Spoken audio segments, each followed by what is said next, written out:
All right, welcome to The Explainer. Today, we're going to tear into this really fascinating research paper from Google that basically asks a wild question.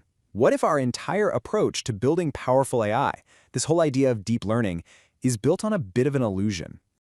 Okay, so let's just dive right into this. It's a pretty provocative idea. For decades, the playbook for making AI smarter was, well, it was pretty simple, and it gave us the incredible models we have today. And look, this method has given us some incredible stuff, right? The large language models, LLMs, that are changing everything, they're basically monuments to this whole idea.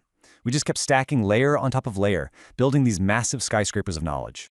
But, and this is a huge but, there's a fundamental flaw in this deep design thing. It creates models that are, for all intents and purposes, frozen in time. Once they're done with their training, that's it. They're stuck. They can't just pick up new skills or learn continuously. So this big limitation leads to a problem that the paper, and I love this, it compares it to a condition in the human brain. And it's such a brilliant analogy that really gets to the heart of the matter. So, antegrade amnesia. It's a condition where you can't form new long-term memories, even though your old ones are perfectly fine. And honestly, this is the perfect way to describe our current large language models. Just think about it for a second. An LLM has all this knowledge from its training. That's its long past. And it has a super short-term memory, the context window. But anything new? Poof, it's gone. It's forgotten almost instantly, just like someone with this type of amnesia. It never really learns it or locks it into long-term knowledge.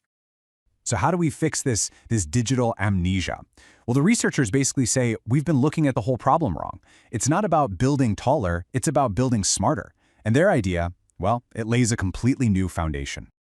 Instead of that static skyscraper, nested learning says, hey, think of AI more like the crazy intricate clockwork inside a fancy watch. You've got all these interconnected gears, right? And they're all turning at different speeds, but they're all working together in perfect harmony. And this whole idea of different speeds isn't just pulled out of thin air. It's actually inspired by our own brains. You know how we process stuff that's happening right now super fast, but locking in important memories takes a lot longer? Sometimes it happens when we're sleeping. Nested learning is trying to give AI that same kind of layered ability to learn. And this really gets to the heart of what this paper is all about. The goal isn't just to cram a model full of facts. That's just memorization. The real goal is to teach it how to learn, to give it what the paper calls effective memory, something it can actually update and use on the fly. Okay, so this isn't just some cool theory. This new way of thinking actually lets us look at the tools we already use in a new light, and it lets us build AI in totally new ways for everything from language to robotics. And this is where it gets really wild. It turns out that a standard tool we've been using for years, the Atom Optimizer, well, from this nested learning perspective, it's not just a boring math tool. It's actually a tiny little learner itself. A simple memory module that's trying to learn from the data flowing through it. So, once you realize your optimizer is a learner, what do? You upgrade it. You can give it a better memory. You can give it smarter goals. You can let it see more complex patterns. It makes the entire model train better. It's kind of like we're not just training the student anymore, we're training the teacher too. So taking all these ideas, the paper introduces a brand new architecture. They call it HOPE. And it's built from the ground up around this idea of a continuum memory system. Basically, a whole bunch of different learning levels, each running at its own speed. So let's break that down. A standard transformer, it's got one big, slow-moving memory store, right? The feed-forward layers. HPOP, on the other hand, has a whole system of memories. Some are super fast for capturing what's happening right now. Others are much slower for locking in that long-term knowledge. It allows for this way more dynamic, continuous kind of learning. And does it work? Oh, yeah. The results are really, really promising. So in language modeling, where a lower score is better, remember, a 1.3 billion parameter HOPE model just crushes a comparable state-of-the-art transformer, plus plus.